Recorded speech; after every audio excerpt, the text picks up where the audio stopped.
work for a polling company, let me start with a poll.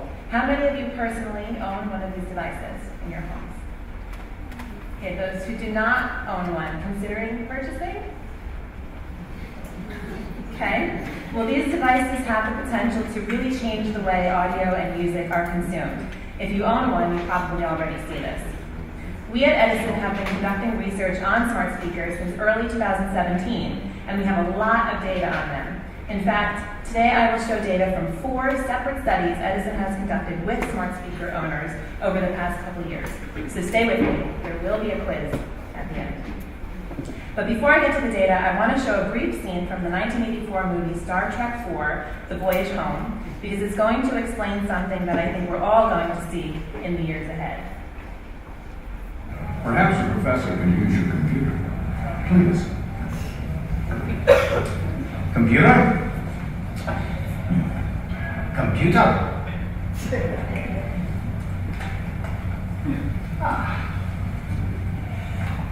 Hello, computer. Just use the keyboard. Oh, keyboard.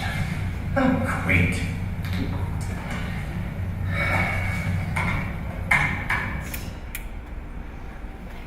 Scotty is so used to talking to his computer that he can barely remember a primitive past when one interacted with them with one's fingers.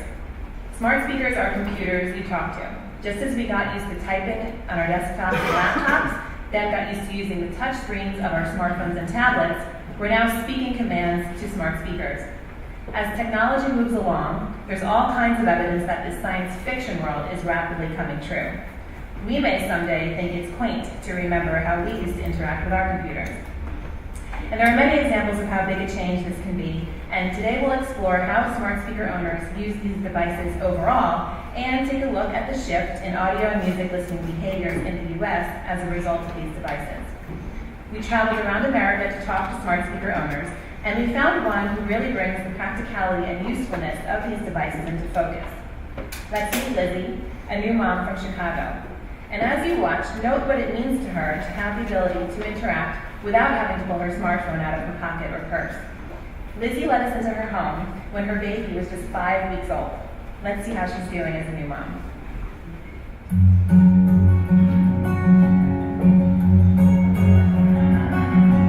This is my husband Chris. This is my baby. Oh, thanks. Settling into being a new mom has been quite the roller coaster. Having Alexa and the ability to do a lot more things hands-free is really helpful.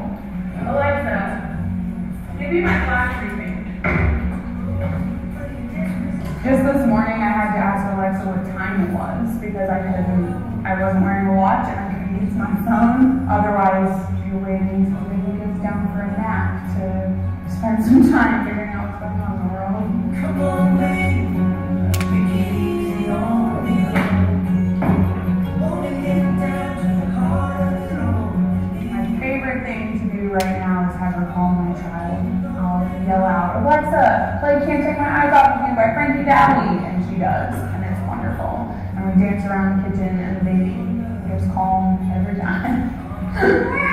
Alexa, play the song Can't Take My Eyes Off You by Frankie Valli.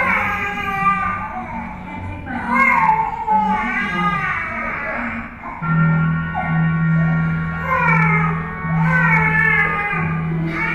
I have no idea how we discovered that it is this song, but it is this song only. Play that a couple times, then you can kind of play something else, but it has to be Frankie Valli right away.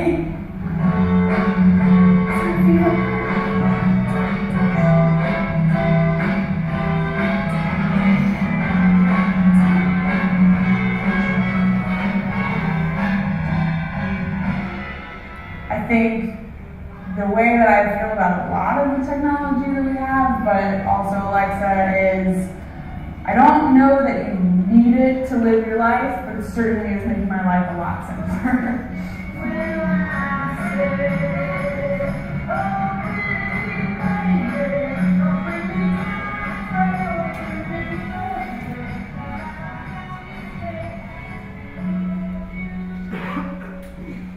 The magic of Frankie Valli. So this video shows a great example of a practical application of hands-free music and other things in the home and a shared music experience. And we'll see this theme again, how smart speakers are shifting consumers away from the private, earbud-based ways to consume audio and toward a shared communal experience again. We at Edison have been tracking smart speaker ownership in the US in our annual Infinite Dial study. And as of 2019, 23% of Americans own a smart speaker. That's 65 million people. The Infinite Dial is a national study of Americans ages 12 plus that measures consumer adoption of digital media. Edison has been conducting this series for over 20 years, and we started tracking smart speaker ownership in 2017. 7% of Americans owned a smart speaker then. That number more than doubled last year to 18%. And this year it increased to 23%, or 65 million Americans that own a smart speaker. And not only are more Americans purchasing these devices, but they're buying multiple speakers. Last year, a third of Americans who owned smart speakers owned more than one, with the average number at 1.7 smart speakers owned. And this year, more than half of Americans who own a smart speaker own more than one, and 24% own 3 or more, bringing up the average to 2 smart speakers owned.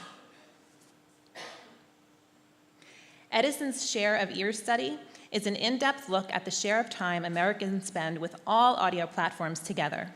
For this study, we give respondents an audio listening diary and ask them to keep track of all audio they listen to during a 24-hour period. We measure what they're listening to, how much they listen and when, where they listen, and what device they listen on. And I want to show the device data to give an idea of where smart speakers fall in the bigger picture.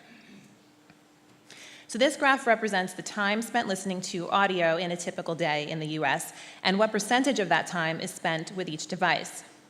41% of time spent listening to audio is on an AM/FM radio, which makes sense when you factor in car and work and other locations Americans spend a lot of time in during a typical day. But smart speakers are now showing a reading here with 2% of all time spent with audio. And today I'll focus in on this listening and the 23% of Americans who own smart speakers to look at the shift in listening behaviors that we're seeing. So while we capture ownership and listening data in our Infinite Dial and Share of Ear research series, we've partnered with NPR to take a more in-depth look at smart speakers in the Smart Audio Report from NPR and Edison Research. We've conducted several quantitative studies with smart speaker owners over the past 2 years for this report. We asked people, compared to the first month of ownership, are you now using your smart speaker more, less, or about the same? More than half are using it more now than when they first got it. It's easy to just kind of gloss over this finding, but you're not guaranteed to see this for very many devices. The nature of the device, with its unlimited skills and features, means people are still discovering new ways to use it and integrate it into their lives over time. So let's take a closer look at these skills and features that smart speaker owners are using. Here are the top skills requested in a typical week. And these are only the top skills. There are more that we asked about that aren't shown here. So music's at the top of the list, at 89% of people saying they use their smart speaker to play music weekly.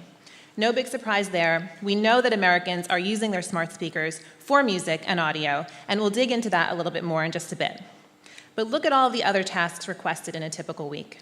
Getting the weather and asking a general question are popular at 84% each. Around 2/3 of smart speaker owners use them as timers or to check the time. These devices are also being used for sports scores, traffic, podcasts, audiobooks, shopping, calendar and to-do lists, ordering food and other items, and the list goes on. To illustrate this, I want to introduce you to Jean, a nurse in South Bend, Indiana, and see what tasks she's using on her smart speaker at home.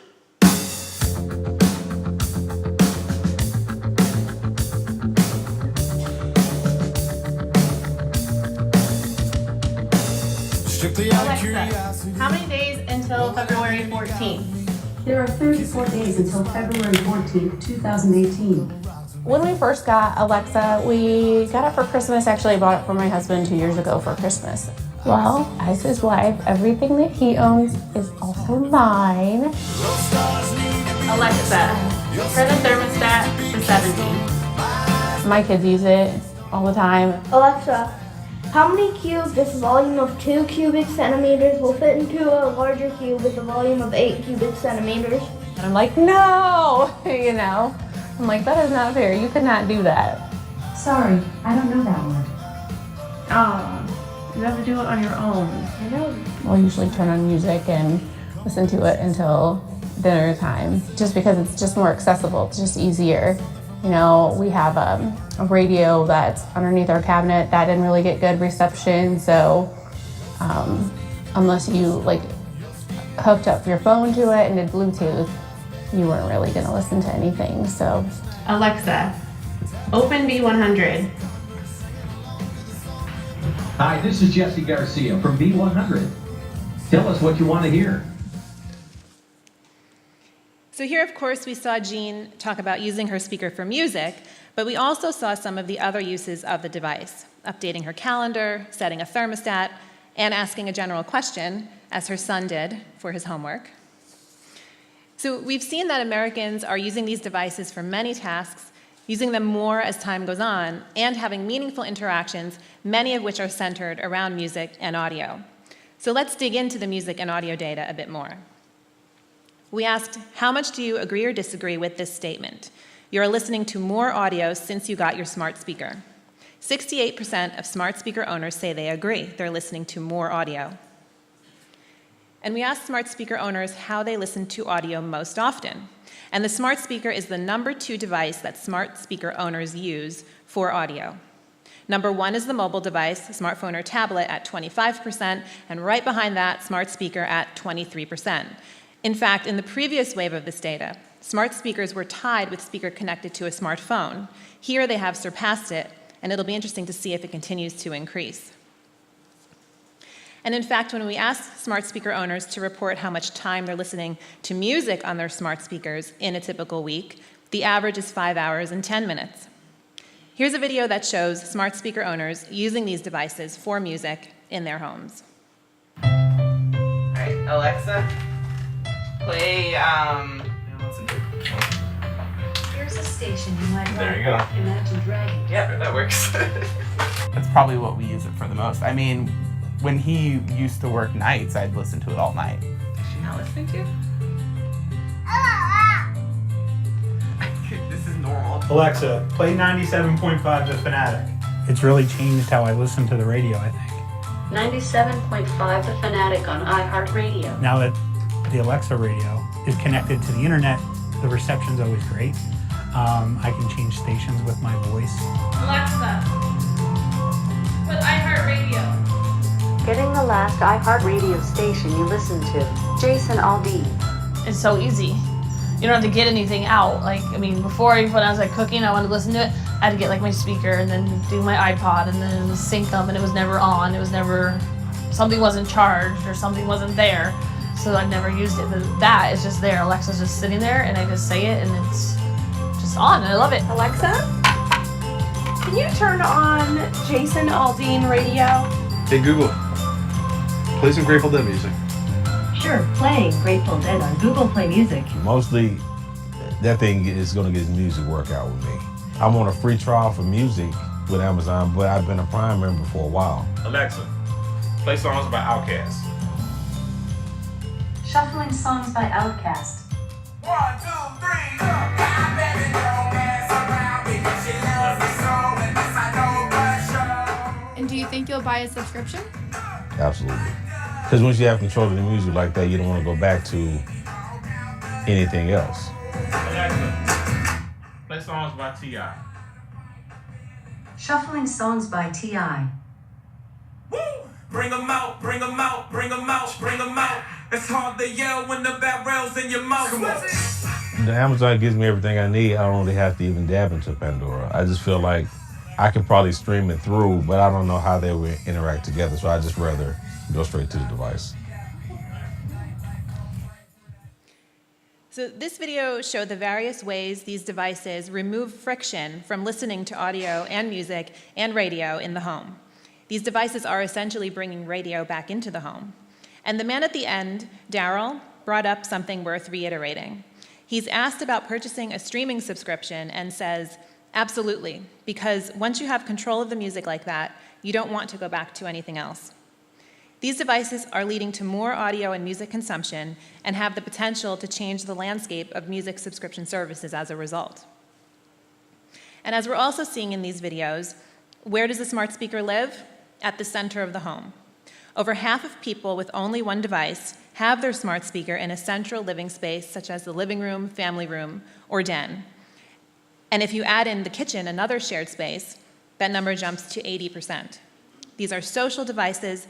They're placed in the shared, gathering, social areas of homes where people can use them together. And in fact, one of the biggest themes that came out of the Smart Audio Report is family and the time people spend together with their smart speakers. 9 in 10 smart speaker owners with multiple people in their households use their smart speaker with others in the household. I know in my house, nearly all of the time that my husband and I or my kids use it is when we're together. And we saw this in our qualitative research as well. So here's a great video that demonstrates the dynamic between a young family and their smart speaker. You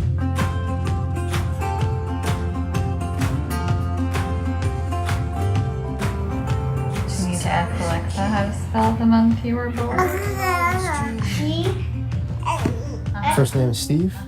I'm from Chicago. I live with my wife, my daughters, Zola, 9, and Silvia, who's 8 months, almost 9 months. How do you spell February? February is spelled F-E-B. So we have Alexa Tab. My daughter got it as a gift for herself. She saved up enough money and she really wanted it. Her teacher had it and she said, I really want this. And we said, fine, if you want it, save up. Your mom is so skinny. Her nipples touch. Oh, God. Do you want to hear another?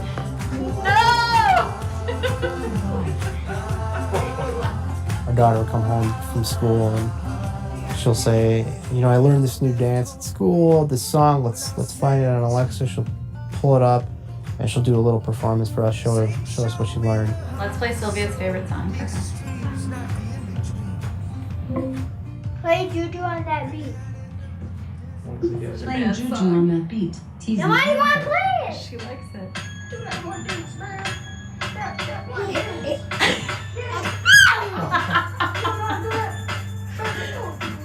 That kind of gave us a good opportunity to just enjoy what our daughter, learned, share with us, like what she did in school. Because if you ask her anything else, she won't share. What did you do in school today? Nothing. Oh, but I did this dance today.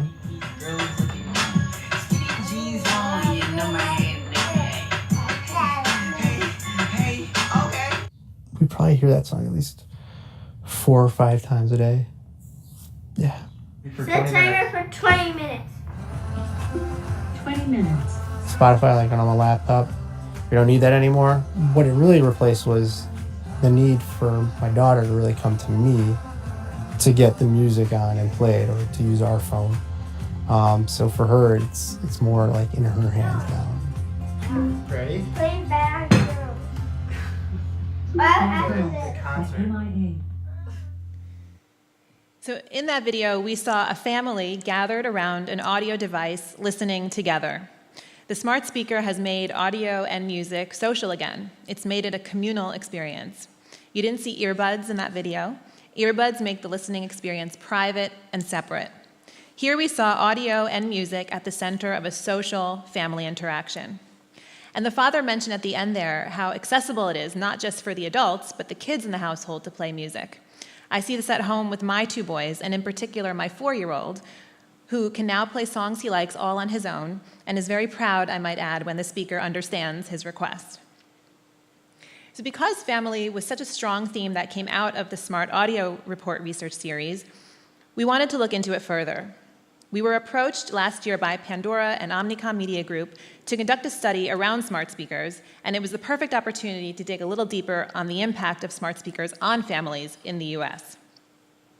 Now, we just saw how smart speaker owners use these devices together with others in their households, and going along with that, 42% of those who live with family agree that they're using the device has increased time spent together. That number goes up to 51% among those with children in the household. So not only are people using these together, but the devices are encouraging more time spent together. We conducted ethnographies as part of this research as well, where we followed families around throughout a typical day. And many of them articulated how the smart speaker brought about more together time as a family that we compiled into this next video. All right, should I ask Alexa? Alexa. Alexa! Alexa! Alexa! Alexa. Alexa? Alexa! Alexa! Play Mariah Carey radio. Play John Mayer. Play classical music on Pandora. It's a lot of fun to be able just to kind of throw on Pandora.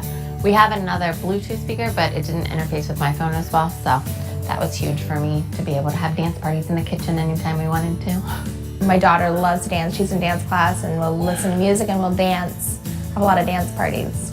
Ariel? You want to hear Ariel? Yeah. Alexa, play Part of Your World by Jody Benson. I am hearing Ariel. I am hearing Ariel. Sometimes I just get like over the screens and like let's spend enough time and we're gonna do music instead. So that has helped actually. They'll go to Alexa and ask Alexa to play them a song or tell them a joke instead of bugging me to watch TV, which they're not allowed to do during the week. So it's become a little bit of technology that they can interact with without screen time. Well, we think it's funny to sit around asking it questions, actually, like to tell us a joke, asking brings a you silly, together now. yeah, it's asking a silly question. Alexa, is Robert confused? I don't know that. So they were playing games last night, a board game, and during that, you could see it was almost getting a little boring, so they were doing it. But while they were playing, they started asking Alexa questions, and then they started fooling around. So it actually extended the time that they were sitting there together. Robert is a phony. What? Now, that probably wouldn't happen if that device wasn't sitting there. I don't know. Don't mess up everything. Come on. Courageous. So in that video, of course, we saw the impact of these devices on the number of family dance parties, but we also saw how smart speakers bring about more time spent together. That one family's game night was extended because of interactions with their smart speaker. And again, both in this research as well as the other studies I've shown today, we see how music is such a huge part of the smart speaker experience. 76% of smart speaker owners who live with family and listen to music on their devices say they're listening to more music since getting a smart speaker. This goes up to 81% in households with children. Let's hear again from the families we followed for the ethnographies and see how they answered whether they're consuming more music and audio. Having Alexa in the house has definitely made the access to music, very easy and quick for them. That's pretty much just like the accessibility, is the big change with Alexa. Do you think that they listen to music more? I think so. I think they can control it. So when they want to listen to it, they can ask to play it, and they don't have to rely on us to get a phone out or give them a tablet or something, like turn a speaker on. I would say so in general, because exactly that, because it's available. Before you didn't really think about it much, and you didn't take I didn't want to walk the time to downstairs do it. to Right, go exactly. downstairs to do anything, so. Yeah, it's easier that way. Oh, it probably increased it a little, especially because the kids now take it in the bathroom and listen in the shower. Yeah, And I think it has. If they're hanging out in their room, they'll listen to music or a book. Yeah. I find it in my bathroom. They just move it everywhere. Yeah. I would say it probably didn't change my audio consumption. Or mine, probably. I'm sorry. Yeah. I don't think, but it probably doubled theirs because previously they were having to share and now they can do it separate. Before, it was something that maybe happened on the weekends. We would play music while we were all home cleaning the house and folding our laundry so that we would have kind of set the mood. And now it's something that my kids are able to bring information from their outside world in and share with us, my husband and I, and it's just become a lot more than what it used to be. So I just have one more stat that I want to bring back from the Smart Audio report that shows just how much smart speaker owners like this technology. While the smart speaker, the device, lives in the home, nearly 3 in 5 smart speaker owners are interested in having the AI technology in the car. And the technology is getting there. BMW, Ford, Toyota, and I'm sure others are bringing Alexa into cars today, and smart speaker owners are interested. In our qualitative interviews, we met people who said that now that they have the technology in their homes, they can't wait to have it in their cars. In fact, some of them said it feels like something is missing in their cars now that they're so used to voice commands at home. So I have a few takeaway points I want to leave you with. First, smart speakers represent an enormous opportunity for audio and music and radio. Their ability to seamlessly connect to audio is leading to more audio and music consumption. They're in homes, in central areas of homes, and are making audio and music a shared experience again. Second, the majority of music played on these devices is through streaming services. So more consumption of music on these devices might certainly have implications on the landscape of music subscription services. And third, smart speakers and the accompanying AI technology will bring other audio platforms into cars, reducing the friction to listening to music on other platforms in car. And this technology is growing to even more devices and locations. This presentation was about the device, the smart speaker, but the AI technology is spreading, and behaviors will continue to shift as a result. Consider the user experience and be sure to have a voice strategy, not just a speaker strategy, for your brand or product. So I want to thank Jerome and Isabel and APEM for having me again. I'm here to take a couple of questions. I think we have some time for questions, if anyone has. I have lots of data.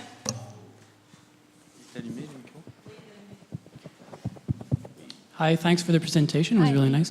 I'm just wondering, did you guys have any numbers on which devices sold the most? So in the US, we don't have hard numbers. In the US, it is Amazon ahead of Google, but Google's making inroads. I think, so we have our Canada data coming out in just a few weeks, and I think Google is actually ahead in Canada.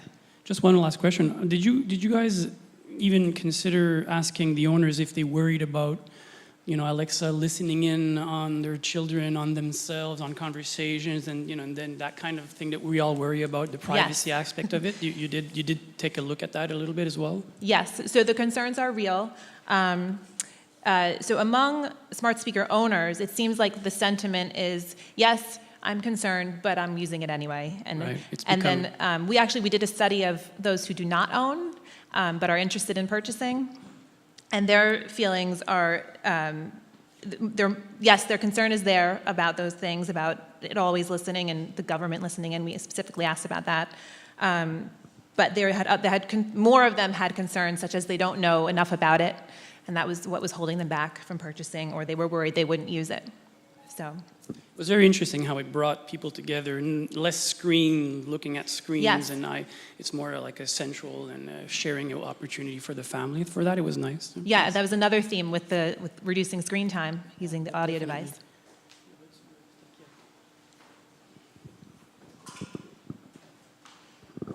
Thanks. I have a question regarding, so you mentioned that maybe you have data coming up from Canada. Is this data going to be only for English Canada or for French Canada as well? One of the things I'm thinking of, like you mentioned in the data that closely 1 in 4 Americans have one of those devices, and your informal survey here we were like way lower than this. And one of the things I'm wondering is that when you're not a native speaker, many of these technologies are first created in English, and the other language equivalent are way less effective. Anyone here have tried to ask in French to play Born to Run by Bruce Springsteen? It's wildly inefficient. So I'd be curious to know if your Canadian data is going to look at the difference between French Canada and English Canada, and how companies are trying to overcome those issues for non-English speakers. Yeah, that's actually a really interesting point. So the data that we are coming out with is our infinite dial study in Canada. So it's all digital media, and we ask about smart speakers, but it's not as in-depth. So I'm going to bring that back to the team and see if we have asked about that, or definitely put it on the board for another study.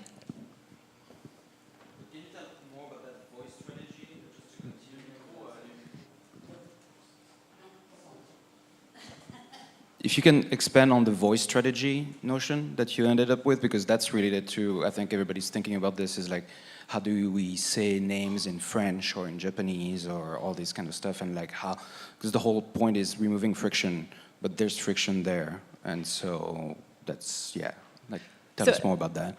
Yeah, I don't have data on language barriers or differences with how it interprets different languages, but as far as a voice strategy, so you want to sort of make sure that the speaker delivers a satisfying result. So you want to know what the consumers are asking for and make sure it delivers a satisfying result. So some of the things that came up in some other research were when you ask for a song by various artists, sometimes it has trouble figuring that out. We did do some studies in the US, again in English, of how well it understands requests. And we actually found that it understands pretty well. Again, this is in English. But sometimes it's various artists that it gets sort of hung up on. And it's more anticipating what the consumer will be asking for and making sure you're there with a response, if that makes sense. Hi. Oh, hi, sorry. I don't think you touch on this, and I'm actually an owner of a speaker, but we don't use it. And one of the reasons is the one brought up for the French, but also just we tried, didn't like it, stopped using it. Do you have any numbers on, because you said that many people own them, but how many people use them is a very different number, I think, personally. Right, yeah, I don't to be kumbaya people, like, yeah, I love Alexa, but yeah, what about the people who hated it? Yeah, that's interesting. So the study that we did with those who don't own was in, I think it was early 2017. So I can take a look at that and see if, I think they were just non-owners at all. So I don't think it was those who had purchased and tried and not used. Yeah, but we can take a look at that. We can add that to the list with the language questions to see. That's interesting. Thank you. Thank you. Yeah, I have a question. Is the device helping people to find some songs because they are asking for something they know? Does they sometimes ask for to discover new songs or? Yes, I am sure that we have data on that. So come to me and I will look that up for you. Yeah, I'm sure we've asked about that. I'll make a note.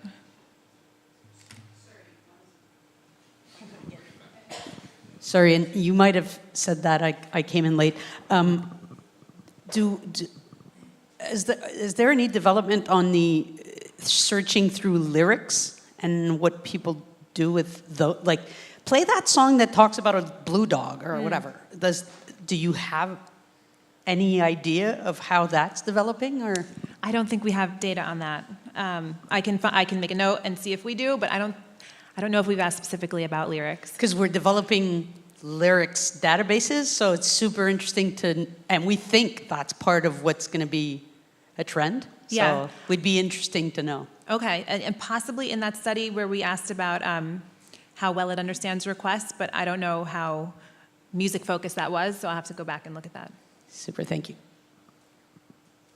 And I'd also be very interested after seeing Amazon present last October at our summit in Toronto. There was a lot of emphasis on you being able to ask Alexa for playlists or types of music. So sort of the next question after, are you discovering new music, is how many times are you asking for types of music or playlists or stations as opposed to actually discovering new music? Because a lot of when we were doing in our household, unfortunately we have two, not my decision, there was a lot of Christmas playlists, and the public domain and the older stuff that was in that was incredible. So there wasn't actually a lot of new music discovery.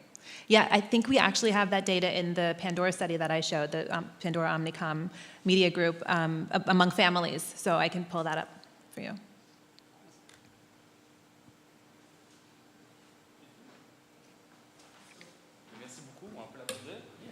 Thank you.